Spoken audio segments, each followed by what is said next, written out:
Hello, YouTube! This is the Venomsamurai here, bringing you my first ever video review. Now, a lot of you may be asking, Venom, why are you wearing such a silly mask? Well, you see, unlike most people, I am very, very shy. Eventually, I will take my mask off as I get more comfortable with you. Oh, you may also be asking, Venom, where did you get that sweet coat that you're wearing? Well, this was a gift. A friend of mine gave to me because he couldn't wear it anymore, and let's face it, leather trench coats just look badass. So, allow me to introduce myself personally. I am the Venomsamurai, here to bring you my review of movies and other assorted crap. So today, we're going to be reviewing a webcomic. But nobody reviews webcomics! Except for a couple people. I think. Oh well, even if they do. I'm going to review a webcomic for you. And today's webcomic is one I happen to own the printed version of. We're going to talk about Ménage à Trois. Yes, it sounds like a French porn, but truly it is not. It is more intelligent than that. Now, what we have here is a slice of life. And to be precise, a slice of life anime done with crazy Canadian people. Well, as you can see here on the cover, we have two of our main characters. Let me bring that a little closer for you. This is Z. Z is our punk rocker girl. She is kind of the monkey wrench thrown into the life of our good friend here on the back, wearing the amazing Fantastic Four t-shirt, Gary.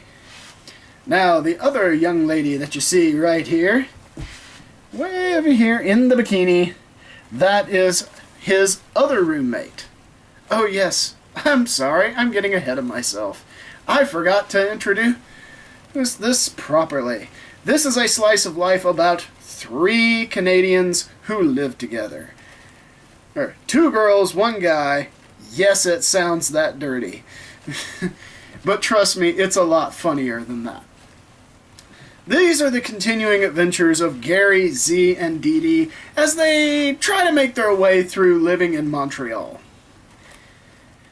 My personal favorite about this is the fact that Gary is a raging nerd, much like all of us are. If you're watching this video, you know what I mean.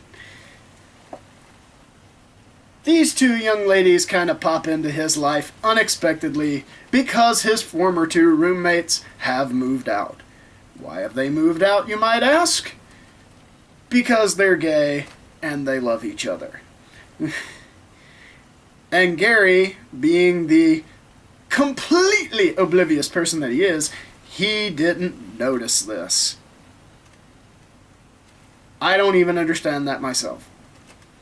Now, that being said, it is not without its flaws.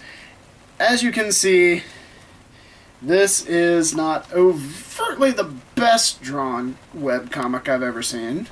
I'll bring that a little closer for you. It's not the best drawn webcomic I've ever seen, but I will give it credit where credit is due for it being so goddamn funny. These two young ladies right here are the epitome of comedy. Z is a punk rocker girl who is also a nymphomaniac. You would think, well, Gary's got a banger at some point in this comic, right? Well, until recently, those chances are not looking good. At all. You see this? This isn't happening for Gary. At all. These two hot chicks live with him. He's not getting any. the fuck's wrong with you, Gary? Why? A lot of you are thinking, Venom, you're talking to a cartoon character. I ain't the only one. Our other bubbly young blonde here on the cover, Dee Dee, is a wonderfully perky French girl. Yes, she is French. One would think she has sex so much it kind of becomes passé to her. And you'd almost be right, except for one minor thing. Dee Dee has never experienced an orgasm! That's right. This buxom blonde who has had more sex than Hugh Hefner in all his years of being alive has never had an orgasm. Let that process in your brain for a little bit. Okay, enough processing. This comic is fucking hilarious. I cannot tell you how hilarious this is. If anything, just for the situations that Gary gets himself into with Z and Dee Dee. For example, Z and Dee Dee are getting moved into Gary's apartment. I'll just give you a little preview of what's in here. And this is volume 1, by the way. They are already up to volume 6 of this comic. I'm not going to review every volume. I just want to give everybody a little heads up as to this is actually one of my favorite webcomics. I'll talk about a few other intricate little things later on, but mainly we're gonna discuss this today. In here, we have a situation where Z and Dee Dee are getting moved into Gary's apartment. Now, as this is happening, Dee Dee is hoisting these huge boxes up onto her shoulders and walking in. Now, Gary's ex-roommate, who of course is gay, automatically assumes she must be a transvestite. And he purveys this opinion to Gary. This is comedy gold because Gary now has to make sure that Dee Dee is not actually a man. But he's too skittish to do it himself, so he has Z try to take pictures of her in the shower. This is comedy gold, ladies and gentlemen. It's perfectly timed. Every bit of the story in this is perfectly timed. Now, again, a few other flaws that kind of pop up are not exactly in this volume. They're in the next volume with the introduction of a couple new characters. One of these new characters being Gary's on-again, off-again girlfriend of Yuki. I'm not the hugest fan of Yuki. I'll go ahead and say that right now. I'm sorry, Giselle Legace, the lady, one of the co-creators of the comic. I am so sorry that I know you probably love Yuki as a character, but she's not a personal favorite of mine because she's a little too quirky. I won't get into her character. I just really want you to go to their website. It is www.menageatroi or ma3comic.com.